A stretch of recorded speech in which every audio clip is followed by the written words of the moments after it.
This is Popular Front, a podcast focused on the very niche and kind of geeky details of modern warfare with me, Jake Hanrahan. For this episode, we're speaking to Valeria Plesch. She's a journalist based in Kosovo. She's been based there for years and has been consistently covering some of the very underreported situations in the country there. Today, she's going to be speaking about the recent decision in December that the Kosovo parliament passed for the country to have its own military. Now, of course, this has caused a lot of tension with Serbia. They don't get on as it is, and the war is still very fresh in everybody's minds from the 90s. Valeria will be speaking about these issues that the military might cause, talking about corruption and all sorts of other things in Kosovo. To support Popular Front, even if it's just $1, every little helps. Consider pledging at patreon.com/popularfront. Towards the end of 2018, Kosovo voted right to have this military, and maybe you can tell us why they suddenly did that and why it's kind of a controversial situation for them to do that in the area. Well, to be honest, I was surprised when they finally voted to create the army, to transform the current Kosovo security force into an army, like on December 14th. I had been tracking this for a few years now, and because there's always been talks here in Kosovo since independence that the KSF is going to be transformed into an army. Kosovo will soon have its national army. There was always talks about it. But they would have to amend the constitution to transform the current KSF into the army. And that just wasn't happening. And then they did it on December 14th. And of course, it was very controversial because Kosovo Serb MPs did not vote. They didn't even attend the voting, and they boycotted that. And of course, Serbia is not pleased with this. So, and NATO also is not. So it just comes at a kind of a interesting time, I would say. To have this big major transformation, especially NATO is still here in Kosovo. So then, what happens to their mission? This is a very much, big question that people are talking about here. Yeah, it's weird. Why do you think they suddenly decided to do it? Because like you said, it kind of came out of nowhere in a way. I mean, I know it's been on the cards for a long time, but now it's happened. There's a lot of things that are, I think the dialogue between Kosovo and Serbia is just not moving forward, moving at the pace that people expect it to be. The politicians who are all were all in former, they were fighters who are now run the country. They want to, I guess, show their power and that they can get things done. As you might have heard, that the government recently imposed a 100% tax on Serbian and Bosnian products coming into Kosovo. 100%? 100%. How does that work then? Right. It's really interesting. I still don't know. But that happened about, a month and a half ago. I would have to check that. But yeah, it's just a series of things because things are just not moving, as people with 20 years after the war, it's just not where people thought it would be. And I think the dialogue is it's kind of failing.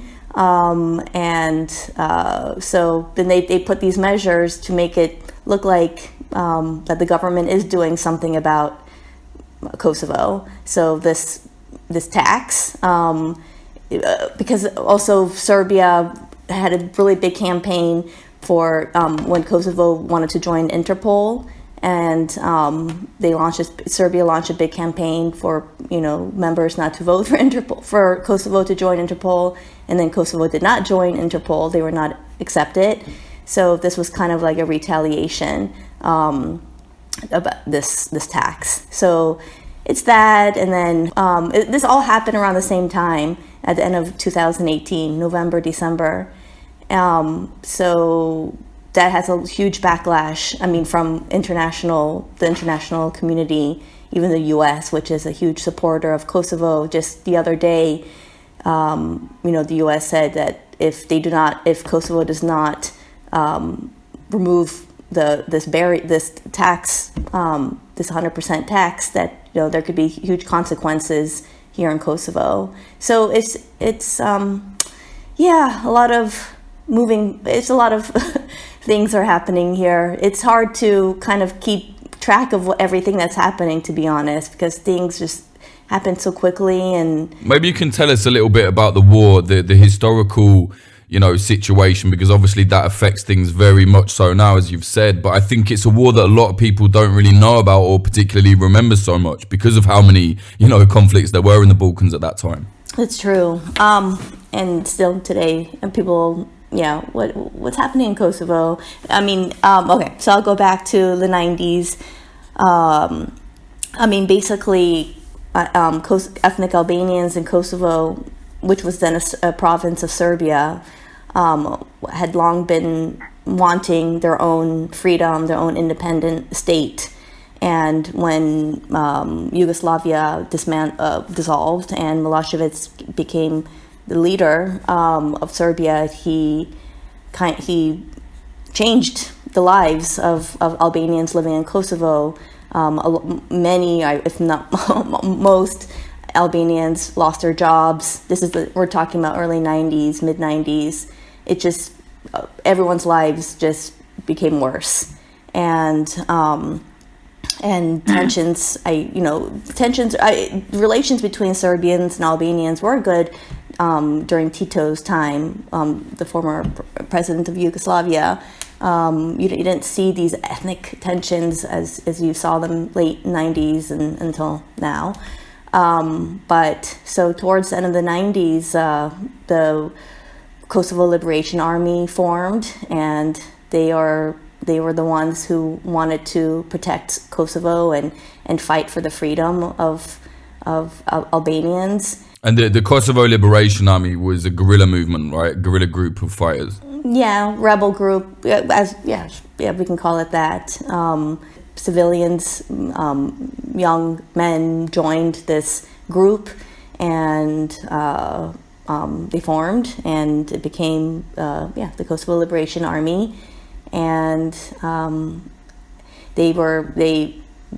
that's when I guess the war began towards the end of 1998, when Serb forces were.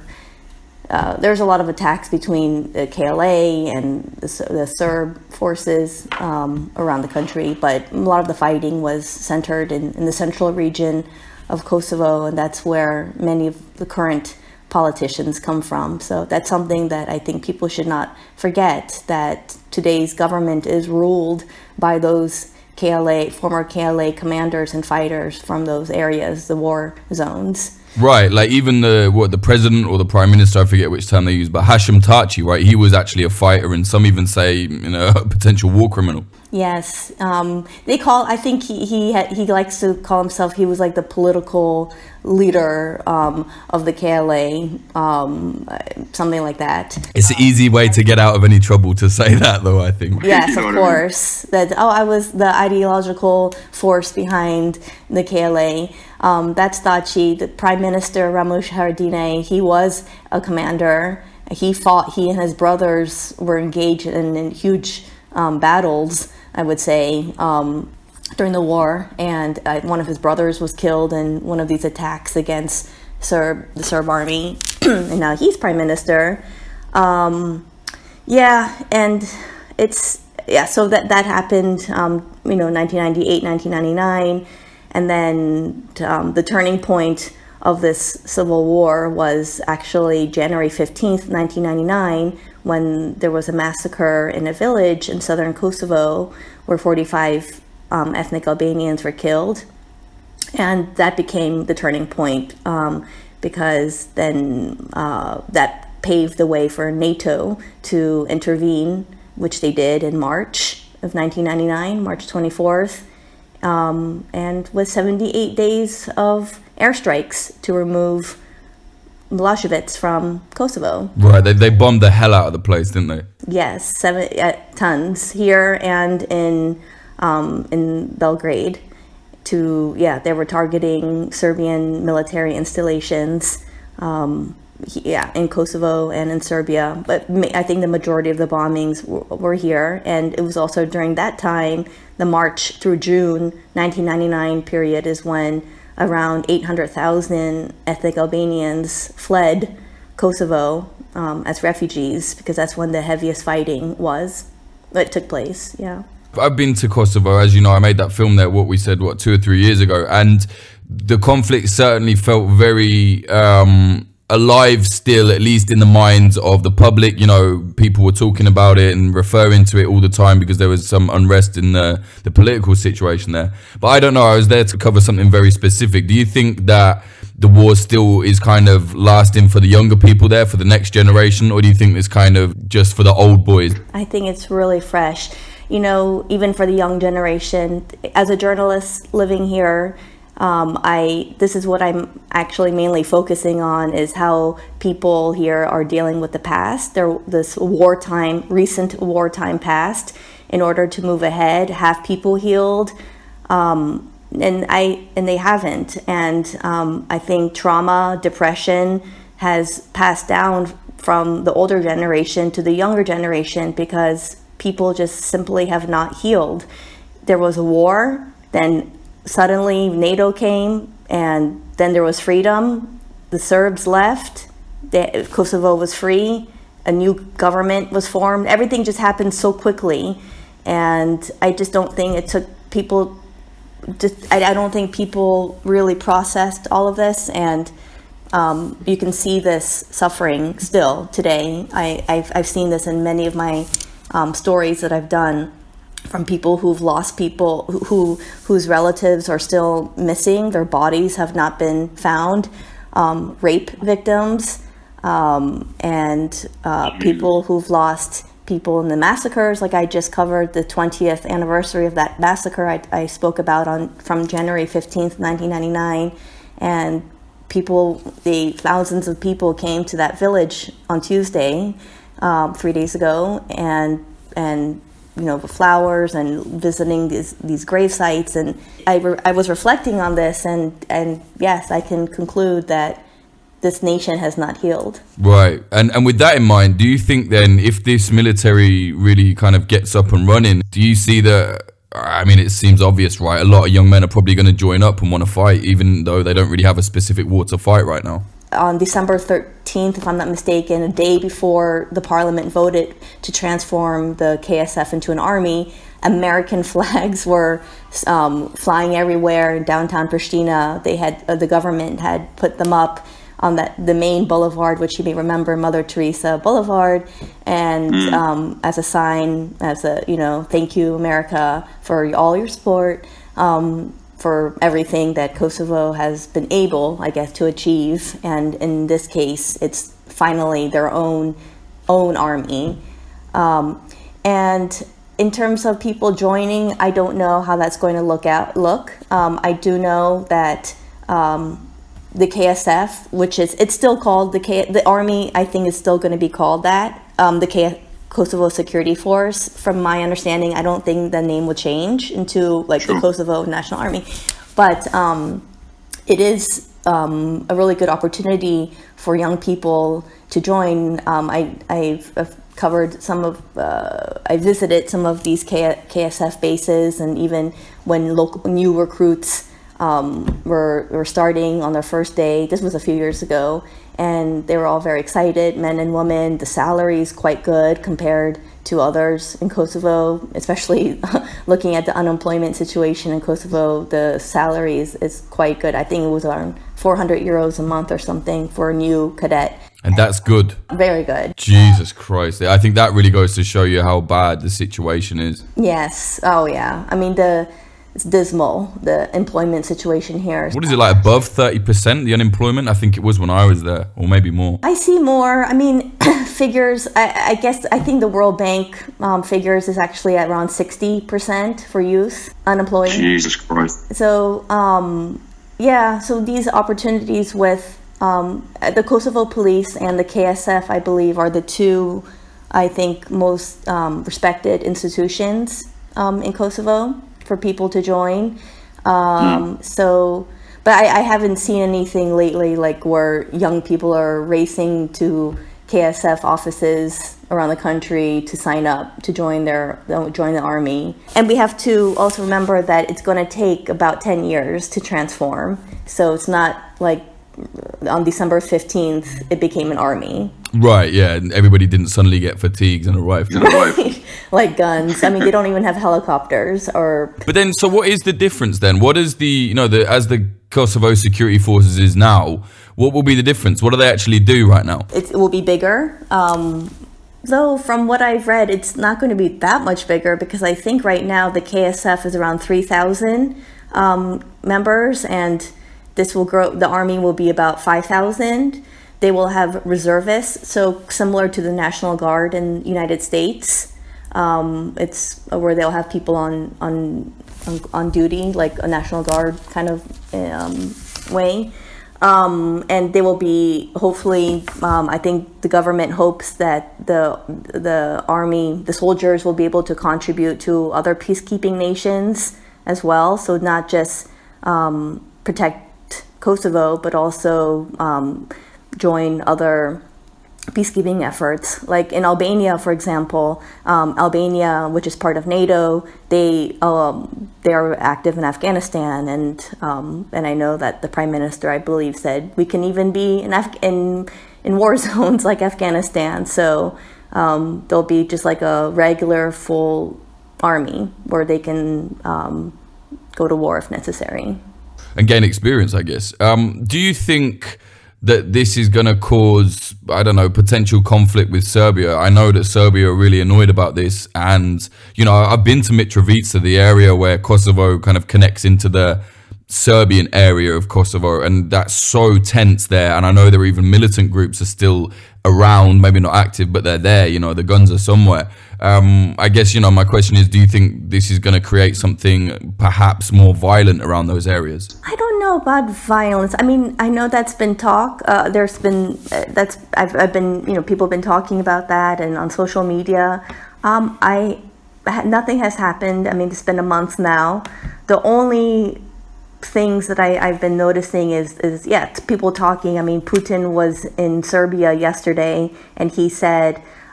He mentioned in the press conference, he referenced the transformation of the army in Kosovo, and he said that was illegal and against, the UN mandate that's still in place here in Kosovo. So in Serbia, obviously, I mean, they said this could create a new war, bring new violence, bring instability to the Balkan region, but that's just talk. I just don't see how that could bring violence. I just don't see that now. And what about the militant groups? I know that KLA is still very much kind of in the history books, kind of, but there are really militant groups around there still. I forget the name of it. I think it's like ASHK is one of them. Every now and then they put out these training videos. I mean, how serious is that? I don't think it's that big of a threat, is it? It's not. To be honest, I only heard it really through you when you were reporting on it, and my weird obsession with this. No, it's fascinating, and I've asked people, and they're like, "What is that?" No, it's not something that's. I mean, sure, I'm sure there are people that are out there, and they want to, I don't know, kind of relive the moments or the KLA, but I just haven't seen that. I think for me, when I was in Mitrovica, what really struck me, because at the time when I was there was clashes. There was quite big, I wouldn't say riots, but lads clashing with the police and throwing Molotovs at the government building for a bit. And when I went to Mitrovica, a guy said to me, he was like, "Yeah, I'm here protesting. Do you think if I had a job, I would bother to do this?" And to me, it struck me that the unemployment, like you said, is kind of fueling fueling the anger a lot more than any of that kind of stuff. Yeah, but again, I haven't since you were here. I think that was like the last big protest that happened here, the violent protest with the burning of the government building, youth really angry. I mean, there had been protests since then, but very peaceful, and students gathering and all that. But sure. So it's really strange. I don't know. It's people say that Faci could have been involved also, to get people out there to protest and against. I don't know. It's so many theories. Yeah. A country like that always has these mad theories. Yeah, Talking of theories, to me it sounds a little bit like America backing this new army and whatever, and then Putin talking about it in Serbia, saying that it's kind of out of order. It sounds like these proxy games a little bit, you know, like this in Europe, I think, is all becoming a part of this, I don't know, this kind of proxy showdown between Putin and the West. I mean, maybe I'm wrong. What do you think? Yeah, it is. And, you know, it comes at a time when I think Russia feels, and maybe it's kind of loosening its grip in the Balkans, because Montenegro just joined NATO and Macedonia is soon on its way because they changed their name finally, and that will kind of also pave the way for them to join EU and NATO. So that could be in the near future for them. So these, I guess, you know, traditional allies of Serbia, of Russia, is dwindling, and I guess Russia just sees this as a threat, and you know, more NATO in this region they don't like it. Yeah, they don't like it. And what about the corruption? I have a friend in Kosovo who's always talking to me about the corruption in the government and stuff like that. What's that all about? I don't really understand it, to be honest. Well, at what level?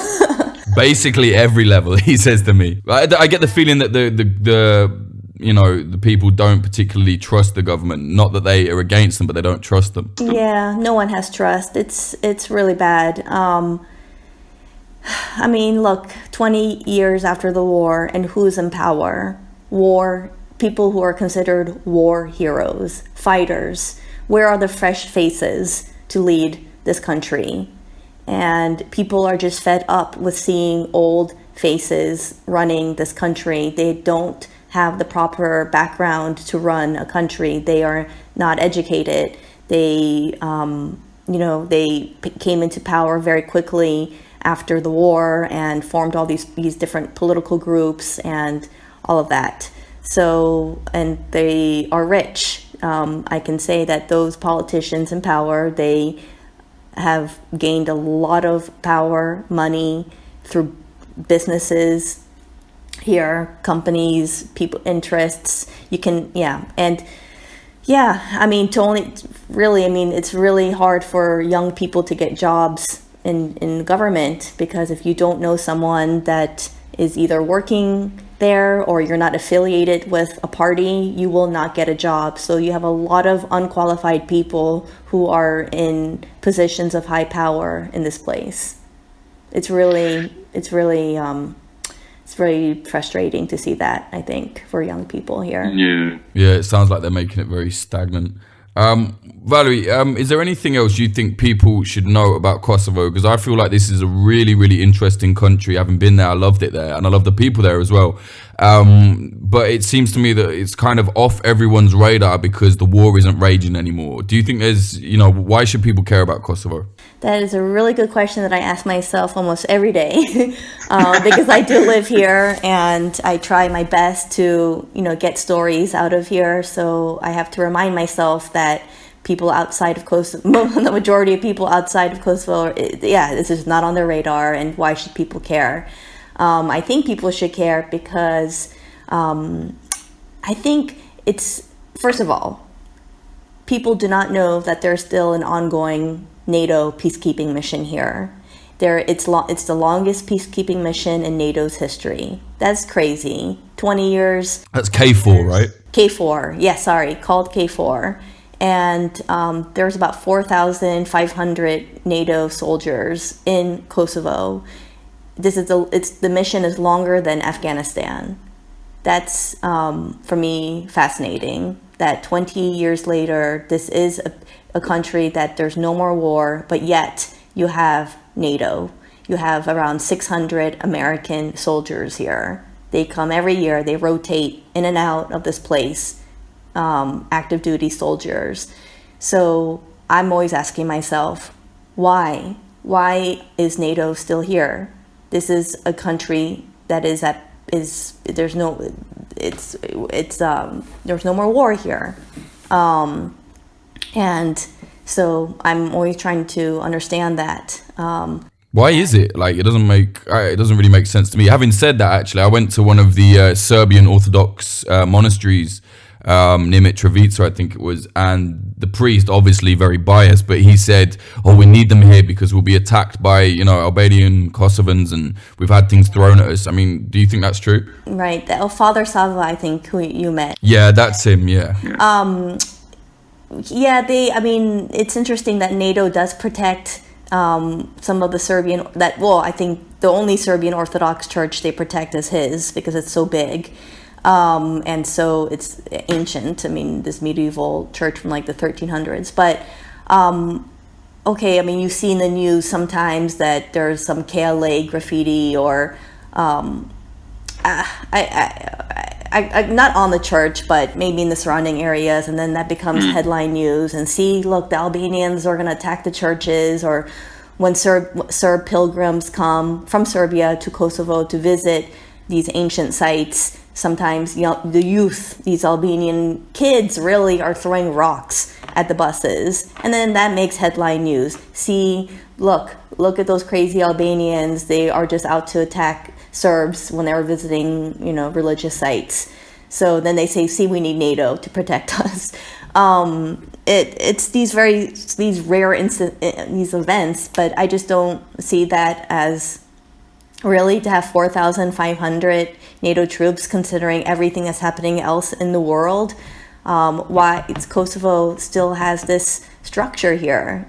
I don't know. It's just really interesting. That's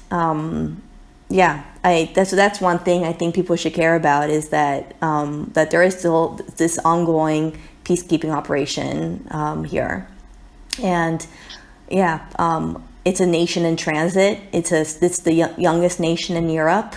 What does a young nation look like? It's young in population and because of the youth, and the majority, I believe, is like under the age 28.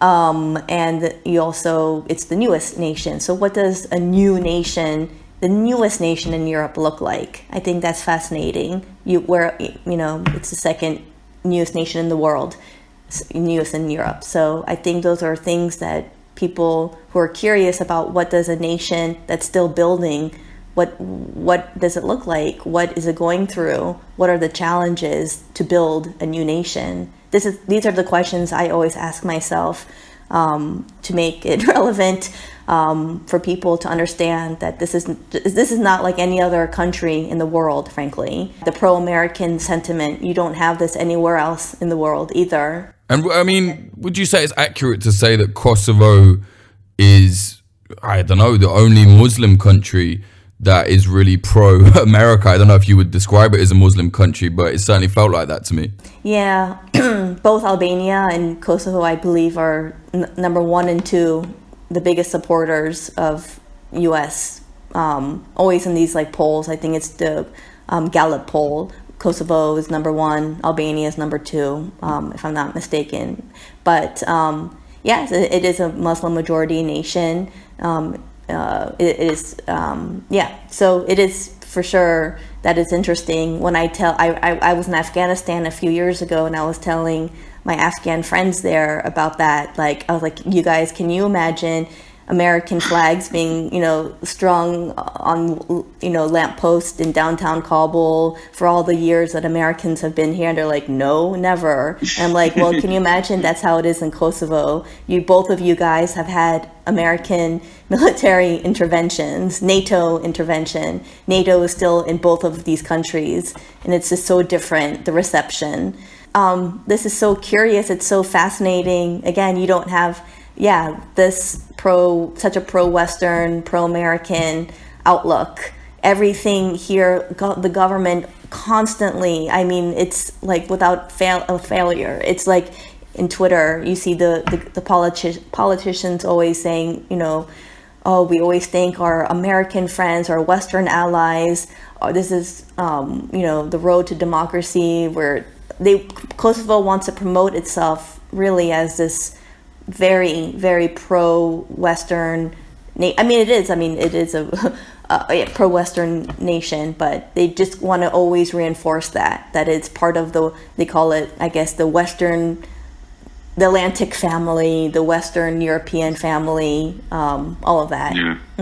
And do you know anything about this far right situation where I read about this? It was Serbian far right, like neo-fascists, but kind of hardline Orthodox guys who were forming, like little groups because they say, we want to take over certain places in Kosovo. Do you hear anything about this? Like the ones that are like on the border and they were training with Serbia. Yeah, I've seen news kind of pop up here and there, but again, I've not seen that as like a major threat or a big press like that they've made chaos or they are seen as a threat here. I have not seen that, to be honest. So it's not really a worry? No, I don't think it is. But again, North Kosovo really is a whole different area. I myself have not been up there many times that I've lived here in 4 years. It's just not an easy place to travel around. I mean, logistics it's a whole other place up there. Okay, I think we got it. I think that's really interesting. Is there anything else you wanted to say? No, just thanks for your interest in Kosovo. I mean, it's people, I think it's an interest, as you know, it's an interesting place. And a lot of things are going to be happening in this year. So I think it's a good time to look at what's happening in Kosovo. Yeah, definitely. I would advise people to go there if they can, at least once. Valerie, where can people get hold of you and keep track of your work on Twitter or website or whatever? Just Valeria Plesch. I think I'm the only one out there. And how do you spell your surname, just for people that won't be looking at it online? P, as in Peter, Lesch, last name. Okay, thank you very much. Thanks so much, Jake. So that was Valeria Plesch talking about the various situations in Kosovo, the military, the tension, the unemployment, corruption, everything. Definitely check out Valerie's work. I've known her for years. She's a very good reporter, doing a lot of stuff in Kosovo that you would never really hear about otherwise. This episode was sponsored by thedefensepost.com, defense with an S. Check them out for up-to-date analysis and reportage all on global conflict. This episode was also sponsored by Atlas News on Instagram, instagram.com/atlas.news. It's a cool way to get your news. I think they do something quite different there because of the disgusting censorship that is on Instagram and basically anything associated with Zuckerberg.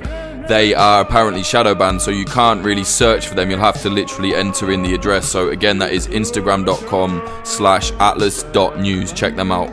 For all things Popular Front, you can keep up to date by following me on Twitter. That's twitter.com/Jake_Hanrahan, HANRAHAN. I am a fucking pain in the ass, to be fair. So if you want to just follow the Popular Front account, that is twitter.com/PopularFrontCO. Same as the website where you'll find all the episodes in order.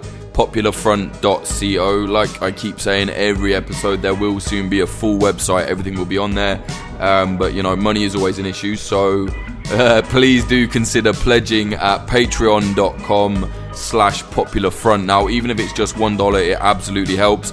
We've got a lot of bonus episodes on there as well. It's basically a second podcast. I think there are 21 episodes now on the bonus.